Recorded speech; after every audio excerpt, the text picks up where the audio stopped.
Hey everyone, I hope that hey got picked up. When I talk too early, sometimes it doesn't pick up what I say. Hey everyone, I wanted to pretty much just discuss a film really quick called Turning Red. I would turn and show you a poster of it that's going to replace this one. Not that I'm going to get rid of it, but I'm going to put Turning Red in that frame and put it over there. But I wanted to discuss that film and give an update on why I haven't done like the 4 videos I promised in my previous video. So this is that quick. Let's do the update first, then I'll get to the review. Update wise, I'm going to be doing what I watched in February. It's going to be out by the end of the month once again. Fucking work. Thank God I have off the next 4 days, so I can probably get into working on it a little bit. And then I'm going to be doing a review of the After Party. And then I'm gonna just say, for Peacemaker, it's a show I loved. And I'm just gonna give it my rating right now and give it a 9 out of 10, so you don't have to worry about it. It's a great show. It's amazing. It's not one I heavily need to discuss. I feel like enough people have seen it, and you'll know if you like it simply. Did you like the Suicide Squad? Were you interested in where Peacemaker was going? If so, you'll probably like the show. And if you were concerned about Peacemaker, where he was going, you weren't really with his character, give this show 4 episodes. And if it doesn't work for you, just stop. But I think 4 or 5 episodes will definitely get you into it. There are 8, but I do think getting at least halfway through the show will for sure integrally give you a good view on what you're looking for. It's an amazing show to me. Had me cry at one point. John Cena's acting has improved. He proves he can be a lead with the right director and the right character, and I really enjoyed that show. So that's my Peacemaker review right now. But yeah, After Party review is going to be coming at the end of this week. I'm hoping to go watch it. I'm pretty sure. I'm going to go watch X this week, the new A24 slasher movie, the porno one with Kid Cudi, as some people will just call it. I'm very much looking forward to that one, so I'm going to be going to see that on probably Friday, and I'll get a review for that out probably by Saturday.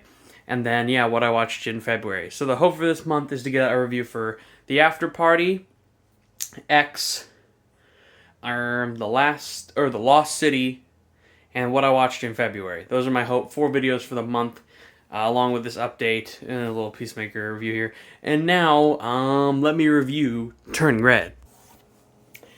Okay, so I want it to be noted that Turning Red, this doesn't really need to be a long review. I feel like I can sum my review up in at least 5 minutes. So Turning Red is the brand new Pixar film. In my head, I think it's 26th film they've done. Was Luca the 25th? Was that the 25th? Soul? I'm trying to remember. I think this is the 26th Pixar film. If I'm wrong, someone comment it. I'm not looking it up. Fuck yeah.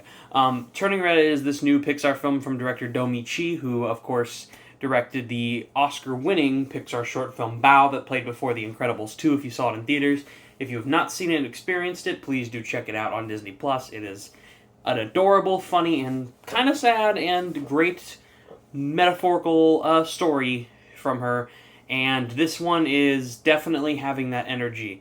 Not only does it take place in Toronto, like a Chinatown area of Toronto, Canada, and of course our character herself is Canadian Asian, just like Domi Chi is, and I believe she says that a lot of this is based on parts of her youth when she was this age, 13.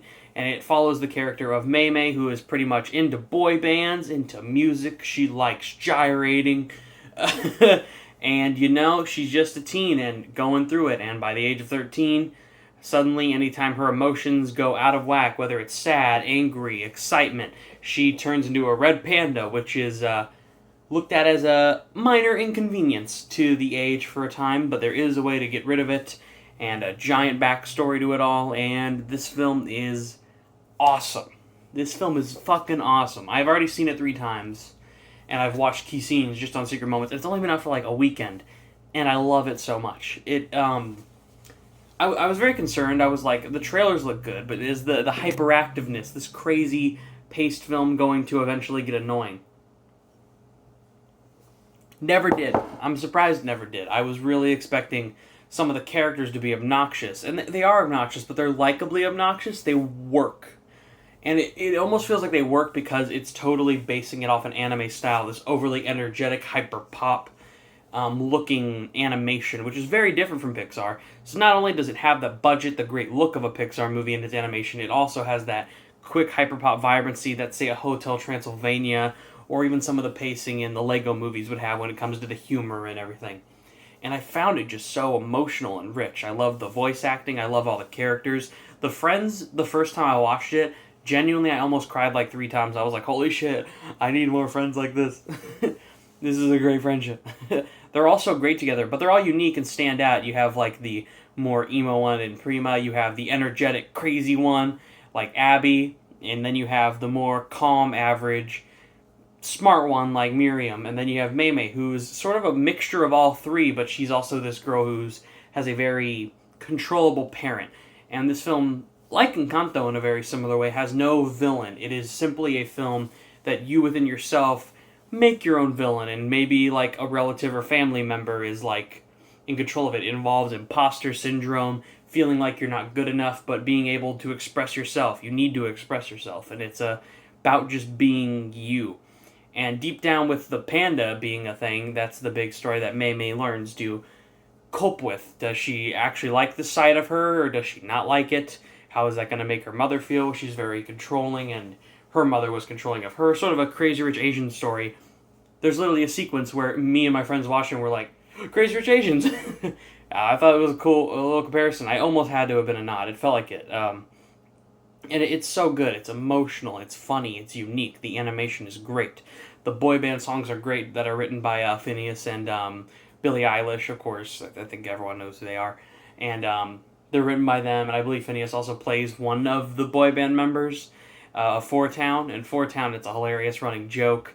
The fact that it takes place in 2002 is actually a great set piece. I've heard the complaints that it being in 2002 feels awful, and it should just be modern if it's trying to give this message to a modern audience. But then I've heard other people say that they like the 2002 balance because they can relate to it, the boy bands, the time period, the aesthetic. And I was born in 2002, so I wasn't like really a part of 2002 in that big way. But for me, I really like that it took place in 2002. I definitely know the time period off the top of my head. My mom took my older brother to go watch Backstreet Boys at the time, and shit. So kind of all flows together in some way, and I completely understand it. I found the movie to be funny, delightful, smart and witty, beautifully animated. I am fucking pissed that it went straight to Disney+. I would have been at the theaters. Nothing came out this week in theaters, not new. The Batman is still playing from the previous week, and sure, would the Batman still have probably made more money? I would say Turning Red probably would have made like 40 to 50 million. I think it looked good enough and can drag families in. Not a lot of families are going to drag them to the darkest Batman movie to go see it, so maybe they'll drag them to Turning Red. And with the great critical response, I would think they would bring them into it, but yeah, they didn't, and they went straight to Disney+, which I guess gives it more room to trend on like social media, but I think this could have made some money. So yeah, I give it a 9.5 out of 10. Simple review.